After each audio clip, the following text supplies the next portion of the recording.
বসে আছেন এই শিরুপাদি আমাদের এক্স স্পোর্টস পার্সন, মানে আমাদের assistant sports officer Arjun Abadi, এরা সব ইন্টারন্যাশনাল ফিগার। কিন্তু আমরা ফুটবলে অল্পেতে প্রচারটা পাই।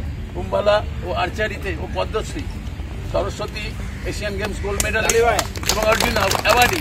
তো আজকে এই যে অনুষ্ঠানটা করেছে এবং এনাদের দ্বারা আমরা সংগঠিত হচ্ছি এবং সকলের দ্বারা এটা একটা দারুণ অনুভূতির ব্যাপার।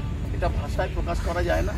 সামনের সারিতে যারা বসে আছে 1982-তে অজয় লাইরি আমাকে ডি সরকার ফেয়ারলি প্রেসের এক অফিসারের কাছে নিয়ে গিয়েছিল। তখন বলছে কে শ্যামল গো, শ্যামল ব্যানার্জি দেখেছেন, তার থেকে ভালো স্টপার আপনাকে দিচ্ছি। আমি তখন থরথর করে কাঁপছি, আমি লাজুক ছিলাম। তো অজয়দা আমাকে প্রথম 82-তে রেলএফসিতে সই করিয়েছিল এবং আমি যখন খেলি তখন শঙ্কর সরকার করছিলেন। এই যে রানাদা দাঁড়িয়ে আছেন, এখান থেকে সামনে এই সেট দা, নির্মল, এই কিরণ দা, অরূপ দা, অলোক দা, আদা দা, আমার পাশে বিশ্বজিৎ বেরা, আর আমি স্টপার খেলতাম। আমি যখন ঢুকেছি 83-তে, তারপরে অলোক দা, হাদা দা, নির্মল সেট খেলছে। তখন সেই সব ভাষা মানে প্রকাশ করা যায় না কি ছিল। 82-তে 4 খেলে 0, সেইখান থেকে টিমটা 4th পজিশন 5th পজিশনে চলে গেল। সেই গার্ডস ছিল। এখন সোশ্যাল মিডিয়া হলে ফাটাফাটি ব্যাপার হতো। তখন সোশ্যাল মিডিয়া বলে কোনো জিনিস ছিল না, কেউ জানতে পারেনি যে নিঃশব্দে এরা কীভাবে খেলেছে। এবং তার পেছনের সারিতে যারা, তারা আই এম ফর্চুনেট এনাফ, তাদের সাথে আমি খেলেছি। তার পরবর্তী জীবন অনেক ছেলে আছে আমার কোচিংয়ে খেলেছে।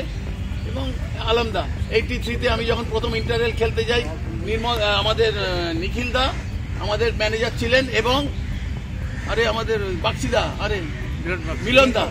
মিলন দা এবং এবার আমি আর আলমদা ওই কূপের এক ঘরে থাকতাম।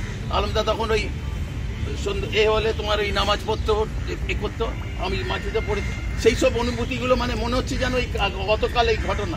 তো এইগুলো ভোলার নয়। এবং আমি একটু সিগারেট খেতাম।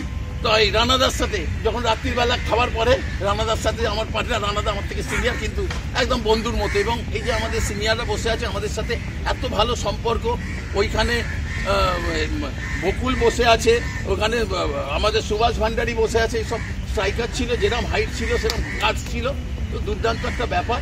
এবং আজকে আমরা যে চ্যাম্পিয়ন হয়েছি, ঠিক আছে, এটা একটা, আমি 27 বছর কোচিং করার পরে বেঙ্গলের কোচ হলাম প্রথমবার। তো ঠিক আছে, একটা ভালো অনুভূতি। ক্লাব লেভেলে কিছু সাকসেস পেয়েছে। এবং সব থেকে বড় কথা, এখানে সুবীর সিনহা আছে। কোথায় গেল সুবীর? আমরা একই দিনে অ্যাপয়েন্টমেন্ট পেয়েছিলাম, আমি, সুবীর এবং জয়। 84 সালে আমরা যখন বোকারোতে খেলতে গেছি, ও ইউবিআইতে অ্যাপ্লাই করেছিল, আমিও ইউবিআইতে অ্যাপ্লাই করেছিলাম। আমি ওয়েট করছিলাম আমার কল আসবে। ওর মা তখন তো এইসব ছিল না, ফোন ওর একটা টেলিগ্রাম এসেছিল, বাবা অসুস্থ হয়ে। তো চাঁদুদাকে বলেছে, চাঁদুদা ধরা পড়ে গেছে। চাঁদুদা ছেড়ে দিয়েছিল। চাঁদুদা একটা দারুণ মানুষ ছিল, ওকে ছেড়ে দিয়েছিল। এবং আমি বসে বসে ভাবছিলাম, আমি ওপেন ক্লাব খেলার খুব স্বপ্ন ছিল, মোহনবাগান ইসমল খেলবো। চাকরি ছেড়ে দিয়ে আমি মানে ব্যাংকে, তখন প্রচুর ব্যাংক, এলাহাবাদ ব্যাংক, সব ব্যাংক রিক্রুট হয়েছে। তো সুবীর 84-এ ছেড়ে চলে যায় এবং আমি রেলে থেকে যাই। রেলে থাকাটা যে কতটা মানে সাপে বর যেটাকে বলে, রেলে না থাকলে আমি আজকে এই যে দাঁড়িয়ে কথা বলছি এইটা হতাম না। 97-এ রেল আমাকে, এই যে ব্রেড অ্যান্ড বাটার, এই রেল, আমরা যে রেল কর্মী, আমরা যে রেলওয়ে কর্মী, এটা আমাদের উই শুড বি প্রাউড। আমরা রেলে আমরা চাকরি করি, আমরা ওপেন ক্লাব খেলতে পারিনি। রেলে যা ইন্টারন্যাশনাল প্লেয়ার্স আছে কোথাও নেই, কোনো ডিপার্টমেন্টে নেই রেলে যা ইন্টারন্যাশনাল প্লেয়ার্স আছে। তো বিগ হ্যান্ডস ফর দেম, তাদের জন্য। এবং 97-এ প্রদীপদা আমাকে বললেন, তখন প্রবীণ মজুমদার কোচ ছিলেন, প্রবীরদার বাবা মারা গেলেন। তো আমাকে তখন আমি এনআইএস করে এসেছি। প্রদীপদা আমাকে বললেন তুমি রেলএফসিতে করো। তো 98 থেকে 2006 অব্দি আমি রেলে ছিলাম। এবার রেলে কোচিং না করলে আজকে এখানে বড় বড় কথা বলার কোনো ছিল না। রেলএফসির মতো টিমে প্রথম থেকে কোচিং করছি, এটা সচরাচর অনেকে হয় না। অনেকে 2nd ডিভিশন 3rd ডিভিশনে চান্স পায় না, কিন্তু আমি রেল থেকে কোচিং করেছি। এবং ইয়েস, আমি আমার মতো করে ইউটিলাইজ করার চেষ্টা করেছি, সুযোগটাকে সদ্ব্যবহার করার চেষ্টা করেছি। আন্তঃরেল চ্যাম্পিয়ন হয়েছি, রেলওয়ে টিমের, ঠিক আছে, ওগুলো আমার সম্বন্ধে বলার কিছু না। তো দারুণ ব্যাপার। আমি সমীরণকে ধন্যবাদ জানাবো এই কারণে যে এত সুন্দর, এত লোককে খবর দিয়ে এত শর্ট টাইমের মধ্যে এখানে জমায়েত করা। এবং দারুণ লাগছে যে এতগুলো ছেলে যাদের সাথে হয়তো 10 বছর 15 বছর দেখা হয়নি। এই স্বপনকে দেখছি, স্বপনকে নিয়ে আমি মুখার্জি সাহেবের কাছে, সোমনাথ মুখার্জি সাহেবের কাছে, তখন ও রিক্রুট হবে, ওকে আমি নিয়ে গেছি। তখন আমি কোচ, যে ওই কয়লাঘাট বিল্ডিংয়ে আমাদের ওই স্যার ও টিএফএ থেকে আসছে ওর চাকরির জন্য।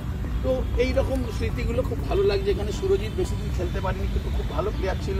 ওর এমন একটা ইনজুরি হলো বারাসাতে, যেখান থেকে এইগুলো সব মনে পড়ছে। তো এনিওয়ে খুব সুন্দর মান্ডি, আমি সুন্দর মান্ডির বাড়িতে 26শে জানুয়ারিতেও গিয়েছিলাম। ওদের আদিবাসী পাড়ায় আমাকে নেমন্তন্ন করেছিল, আমি গিয়েছিলাম। ওটাও একটা দারুণ, এবং সকলকে আমরা যতদিন পারি ভালোভাবে থাকবো এবং আনন্দে, এবং এই যে আমরা একটা অ্যাসোসিয়েশন হয়েছে, এই যে আলমগীরকে আমি ধন্যবাদ জানাবো। আলমের থেকে আমি প্রথম জানতে পারি যে আমাদের একটা এক্স প্লেয়ারদের একটা অ্যাসোসিয়েশন হয়েছে। আমরা এখানে গেট টুগেদার অলরেডি করে দিয়েছি, এবং আগামী দিনে আরও বড় করে আরও ভালোভাবে আমরা করব। আমরা বাড়াবাড়ি করব না, কিন্তু আন্তরিকতার ছোঁয়াটা যাতে থাকে সেইটা আমরা করার চেষ্টা করব। ঠিক আছে, সবাইকে ওয়েলকাম, সবাইকে ধন্যবাদ, তারা শর্ট টাইমের মধ্যে এখানে এসছে।